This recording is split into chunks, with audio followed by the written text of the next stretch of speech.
Hi friends, ఇగోండి friends, నేను దోసకాయ పప్పు చేస్తున్నాను. ఇప్పుడు దోసకాయని మనం చెక్కుకొని ఇలా ముక్కలు కోసుకోవాలి. తర్వాత ఒక సోల పప్పు తీసుకోండి. నేనైతే సోలకుని తీసుకున్నాను, ఎందుకంటే నేను ముద్దపప్పు తీసుకుంటున్నాను కాబట్టి. ఇప్పుడు ఇందులోకి ఒక ఉల్లిపాయ, 3 పచ్చిమిరపకాయలు, ఒక టమోటా తీసుకొని మొత్తం ఇలా కోసుకోవాలి ఫ్రెండ్స్. అగోండి ఫ్రెండ్స్, దోసకాయ మాత్రం చిన్నది కాదు పెద్దది కాదు, మినిమం ఈ సైజ్ కోసుకోండి, మీడియం. తర్వాత స్టవ్ ఆఫ్ చేసుకొని పప్పుని దంచుకుంటున్నాను ఫ్రెండ్స్. మీరైతే కుక్కర్లో పెట్టిన వాళ్ళు అయితే దంచుకోక్కర్లేదు. నేను కుక్కర్లోనే పెట్టాను కానీ మూత పెట్టలేదు కాబట్టి నేను దంచుకున్నాను.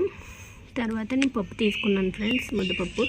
ఇప్పుడు ఇందులోకి దోసకాయలు, టమోటా, ఉల్లిపాయ, పచ్చిమిరకాయలు వేసేసుకున్నాను.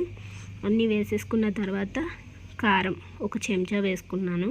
ఇంకా కొంచెం కారం తిన్న వాళ్ళు వేసుకోవచ్చు, నేను వేసుకున్నాను. తర్వాత ఉప్పు కొల్లు ఫ్రెండ్స్, నేను ఉప్పు కొల్లు వేసుకున్నాను. మీరు సాల్ట్ వేసుకున్న వాళ్ళు వేసుకోవచ్చు, 2 స్పూన్లు వేసుకోండి సాల్ట్ వేసుకున్న వాళ్ళు అయితే, మీకు తగినంత. తర్వాత పసుపు కొంచెం చిటికెడంత పసుపు వేసుకోండి. వేసుకొని బాగా మిక్స్ చేయండి. నేను చిన్న స్పూన్తో వేసుకున్నాను అన్నమాట పసుపు. వేసుకున్న తర్వాత బాగా మిక్స్ చేయండి. మిక్స్ అయిన తర్వాత కొంచెం చింతపండు, ఇంత రవ్వ చింతపండు తీసుకోండి.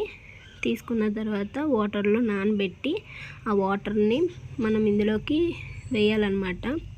చింతపండు పులుపు రసంని వేసి ఇక్కడ వరకు బాగా మరగబెట్టాలి ఫ్రెండ్స్. నేను ఇక్కడ వరకు వేసాను కదా ఫ్రెండ్స్, ఇప్పుడు ఇక్కడ వరకు దిగే వరకు మరగబెట్టాను. ఇప్పుడు మన పప్పు రెడీ అయిపోయింది.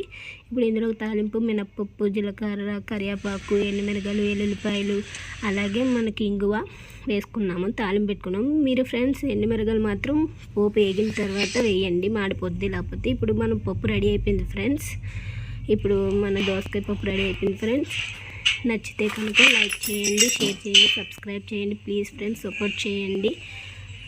అలాగే నేను అప్పడాలు కూడా చెప్పాను ఫ్రెండ్స్, ప్లీజ్.